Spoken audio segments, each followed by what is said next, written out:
That's a big freaking win. All right, YouTube, what is up? We are back with day 30 of the Stupid Simple Fast program, and we are on phase 4, day 1 of the lifts today. So we got some no contact snatches today. We're back up to the triples, and we're back to doing the no contact snatches. And I say back to because we did one of those episodes with, I think it was Jay Capino and his coach, where they were teaching me the no contact snatch, and I believe that was my first time doing it. So now we're gonna get into a whole block of them. Felt really good when we were doing them before, but we might be a little rusty on them today, and we're gonna find out. We're gonna start off today with some jumps. We got some jumps off. Basically, we're copying what our athletes were doing this morning because I wanna beat them, and they set the mark, and we're gonna see if we can go. So we got some broad jumps, ground contact time broad jumps, which is a cool alpha point challenge. I'll show you those today. And then we got some trampoline verticals. And then after that, we go into our snatches. After the snatches, we got overhead squats, and we got 4s on the overhead squats. So we're working into some lower rep schemes. As we move forward in this program, it should be pretty electric and answer a couple questions. We're gonna fly. Let's get after it. Let's go. Here we got Harley ripping some pistol squats, her favorite exercise. What do you think about these? I hate them. All right, we're gonna start off today with these vertical jumps on the trampoline here. We got the sand dunes. Sand dunes are kind of cool. We got these for when I was in the footwork gang in the ankle porn world of things. They're still kind of cool for that. Good little ankle rehab stuff that you can do, some foam weighted stuff like some single leg stands with some kettlebells, working side to side. But honestly, we've switched this into our trampoline, into our jumps, because it gives a little spring if you get it right. And we had some athletes flying on these hurdles this morning. They maxed this hurdle out and then added like 6 inches on top of it. I don't think we're gonna get there today, but hopefully we can get pretty high on these. Let's go. Oh, easy, too easy, hike it up. Oh yeah, let's go. We get close to the top today. That's a pretty big win. Big win for the big boy. Oh, I got that. I got that. Oh, my big ass. Big ass got it. Come on. The Caucasian minority in the gym was not well represented on these jumps this morning. I gotta do it for them. Gotta get them here. Let's go. Last one here. The Whiskers is stuck in a tree. I gotta go get her. Here we go, come on. Ah, let's go. Woo! All right, on to the broad jumps.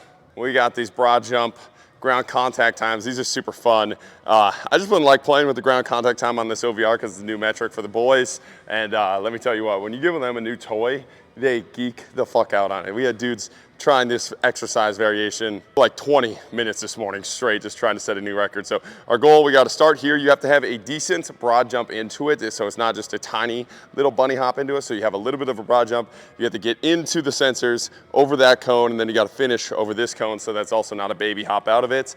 We found that feet together works best. You can't go split stance on these, because you go split stance on these, the 1 foot just reads super, super fast. But the record this morning was a 1:01.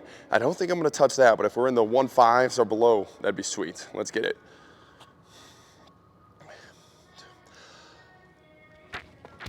Ooh!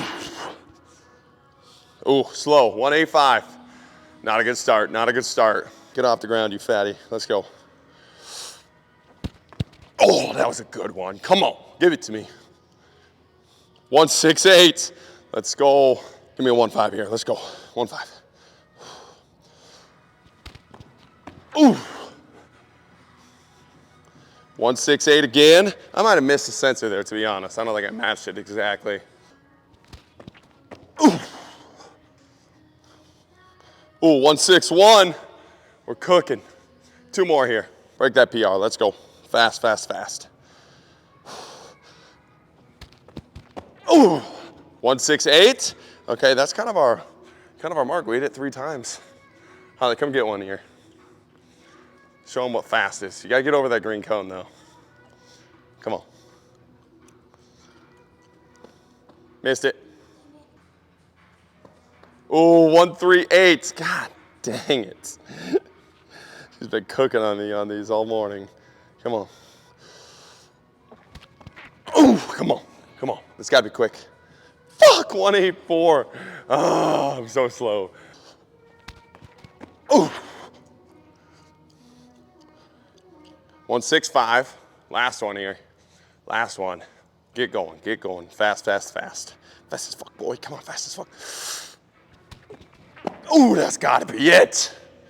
Ah, 162. All right, we are gonna go get to these snatches and teach ourselves how to do no contact snatches again while the girlfriend rips a little 3-minute lunge right over here. She's killing it. She's having so much fun right now. Look at the smile on her face. Oh, she's so excited. Now we got these no contact snatches, progression off the muscle snatches, just really working on, like, this is our technical snatch day. I'm really excited for when the strength comes back and the fatigue levels lower after this off season, how good these snatches are gonna feel based off all the work we've been doing on these snatches. But these no contact snatches are money for me and the things I suck at, because I tend to hump that bar and not get a very good vertical bar pass. So we got triples on these. We'll see how heavy we go. Haven't done these for probably 2 months, and I've only done them one time before. But I'm excited. Let's get it.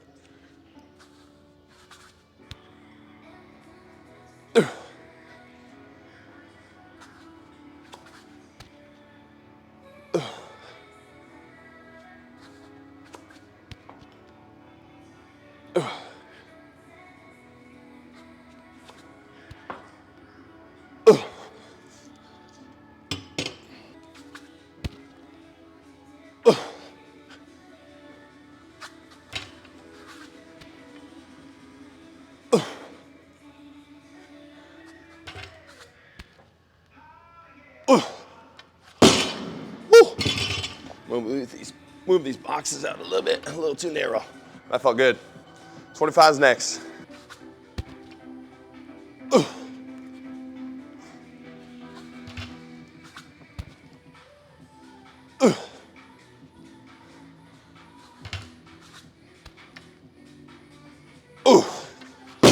Nice.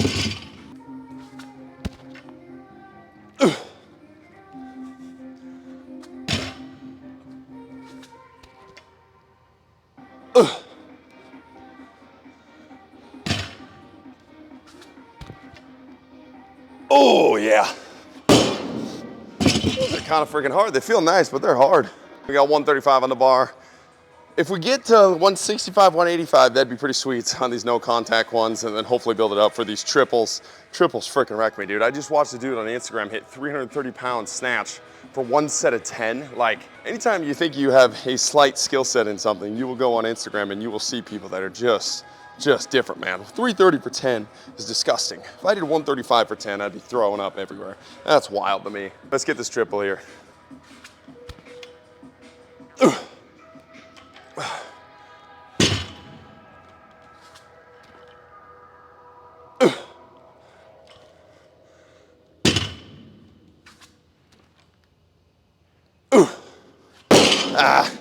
There's a little contact on that last one. Got to stay a little bit more upright.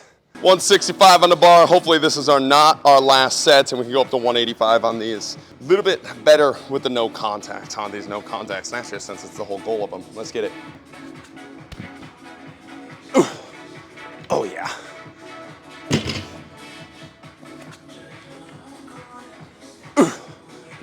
Come on. Oh yeah. Those were nice, those were nice. Let's go to 185. Well, we load up this 185. I was asked a question, I was actually sent a reel about a guy saying, you can't assess with exercises, you can only assess with assessments.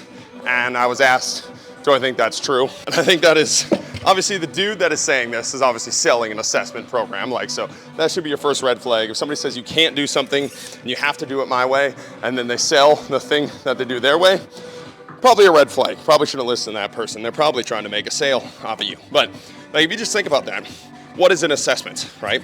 Just another exercise, another drill, another variation of exercise, right? A super regressed version of exercise, but you're still performing an exercise. I don't care if it's a sit and reach test, any of the FMS stuff, like those are considered exercises. They're considered movements. So to say you can't assess without exercise, you have to use an assessment, like it's an oxymoron. It's really stupid. And again, it's kind of common sense when somebody's selling it, but I think a lot of strength coaches actually fall for that trap, and a lot of athletes fall for the trap of like, they want the assessment. They want to feel special. They want to have their deficiencies pointed out to them so that they can fix them. And the one thing that assessments do is give you a great baseline, especially as a coach, to sell, hey, you started here, you finish here, and that's not a terrible business model to have. To be able to show athletes progress. Like you're giving them the cookie of like, you need to show up, and when you show up, this is what happens. Like you show them visible progress. I'm not against that. I just think a lot of these assessments are made up and don't really tell you actually a ton of applicable real life knowledge, right? Like they tell you you suck at that specific exercise, but does that specific exercise really tell you anything about real life or how they perform in sports or how they move? When we were at St. Thomas, we did this like FMS screening, and all of our greatest athletes were in the lowest FMS scoring, like almost every single one, and all of our worst athletes were in the good score, good buckets. And like that was my first eye-opening experience of, I'm like, all of these great athletes are bad athletes. Like what are we talking about? Like that should tell you right there that that test is not a very applicable test to what we should be trying to measure. But going back to the main point of you can't assess with exercise, you have to assess with assessments. That, like, it's just stupid. You can definitely assess with exercise. I can see an athlete sprint, I can see an athlete jump, I can see an athlete squat, I can see an athlete deadlift, and I can learn a ton about what that athlete needs and how I need to tailor that program for that athlete. And while we're doing that, we're not coming up with bullshit assessment tests. We're not wasting our time doing bullshit assessment tests that don't mean anything. We're training, and while we're training, we're assessing. And a good program should do those things concurrently because we don't have a lot of time. We shouldn't be wasting any of that time on these made up tests, and we shouldn't make our athletes neurotic with a lot of these tests that really don't mean a ton. And worse yet, so many coaches get lost in their assessment to where like they stop training and they start trying to improve these specific assessments. And you can take this into sprinting or squatting. Like that has been the biggest shift in like the 2020s of strength conditioning, of like going away from the strength side of strength conditioning because the strength conditioning sector took the assessment of strength and had it be the only KPI that mattered. Now it's like, we need to do sprints, we need to do plyos, and those things are what matter, and they are what matter. But like the strength can also matter. You just can't get lost in the strength, right? And I think that's the biggest thing when it comes to these assessment tests, is not getting lost in the assessment in itself and not wasting time on these assessments when you can just watch an athlete train, watch an athlete perform, and then pick out parts of, okay, your performance sucks because of this. And honestly, the deeper layer is when you watch them in agility games, you watch them in small sided games and assessing them based off of that stuff. That's something I don't think a lot of coaches talk about because it's not a number. It's not how much did you squat, it's not how fast did you sprint, it's not a jump vertical number. It's a little bit more qualitative, and there's a little bit more of an artistic side of, oh, that athlete doesn't move well laterally. That athlete doesn't see the field when there's a lot of people on the field. That athlete doesn't perform great one-on-one, right? Like those are all little assessments too that are probably much more applicable than how much internal rotation does my knee have, does my hip have. But yeah, I just think the whole you can't assess without assessments is it's absolute bullshit. And if they're trying to sell you something on the back end of it, you should confirm that it's bullshit. But I'm not totally against assessments fully, especially if those assessments are like sprint numbers, squat numbers, vertical numbers. I think they are good video game numbers you can play with your athletes. I just think we can't get lost in those assessments. We shouldn't have our athletes lost in those assessments. We should have our athletes lost in what matters, which is their performance on the field, how they're feeling on the field, how they're moving on the field, how they're performing on the field. And these smaller assessments, these like secondary KPIs, can be good tools to be like, okay, the reason you can't do this is just maybe you can't jump high enough, or maybe because you're not strong enough, or maybe because you can't sprint fast enough. And we improve these secondary KPIs, then we go look at the main KPI, which is how are they performing on the field, and maybe we can dive deeper into more secondary KPIs. Okay, we got your sprint numbers up and you're still struggling in some of these other settings. Maybe we do now need to go get stronger. Maybe we do need to go jump higher. Maybe now we do need to work on more small-sided games and get you used to those environments, right? But I think a lot of times we just get lost in small little assessments. And again, I think things like FMS, and especially these assessments, this one dude was selling are like third or fourth tier KPIs that really do not matter. And if you get lost there, you're never going to focus on the things that matter. And the farther removed from the field of play your assessments are, the less they probably matter, right? But you can absolutely assess with exercise. All of these things are exercises. It's just how much does that exercise actually translate to the field, and how much does that KPI matter, right? So let's get this 185. This will probably be our last set here. We'll save a little in the tank, and then we're going to rip 4s on the overhead squats, and hopefully be at 225 today. That'd be pretty sweet. Let's get it. Oh! All right, little reset, got a little far forward on that. Hit a good triple here. Ooh. Ah.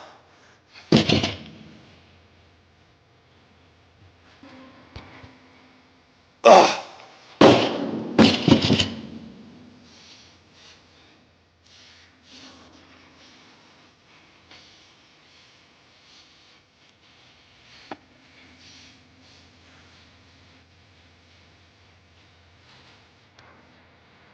yeah.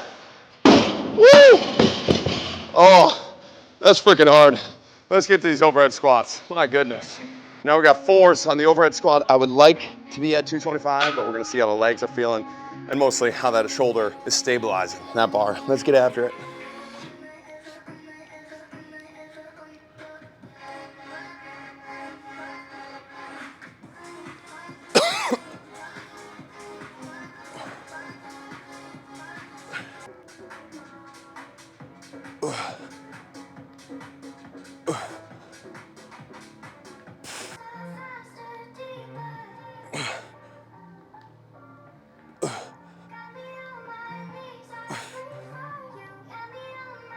Oh. All right, we got 185 on the bar. This is gonna be the first heavy set. Hopefully, if we crucify this, we can go up to 225 and call it a day there. That'd be pretty sweet.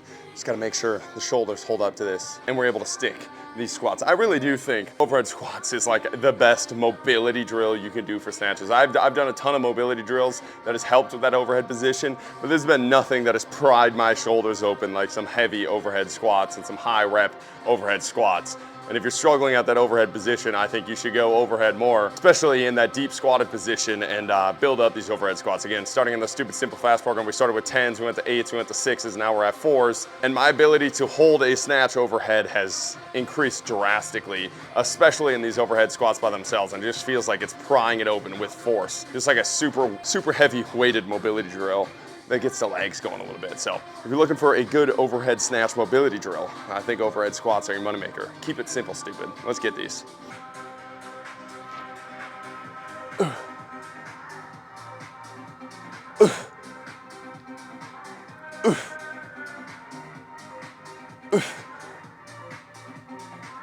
Oh yeah, let's go. 225 next. Let's get it. It's gonna be heavy.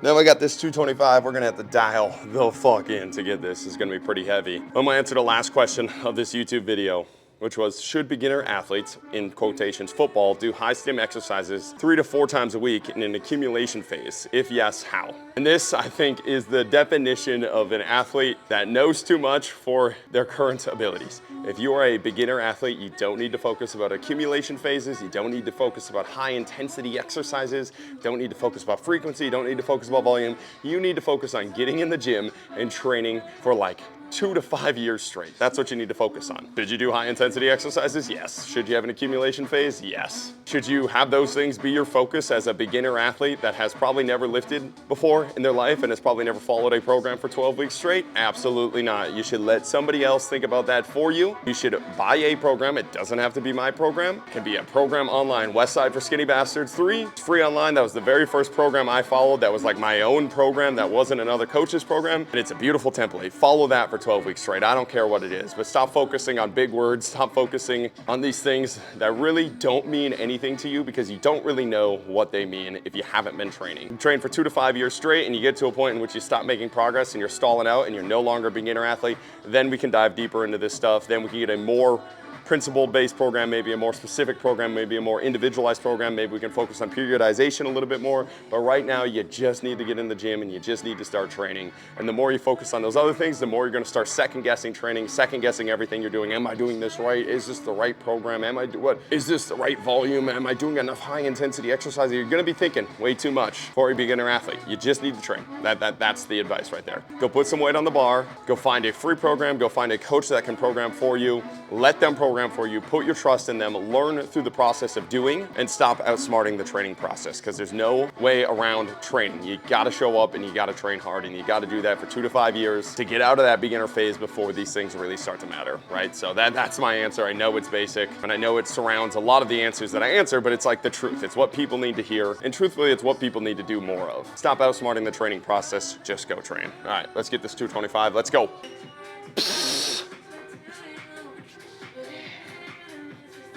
Come on.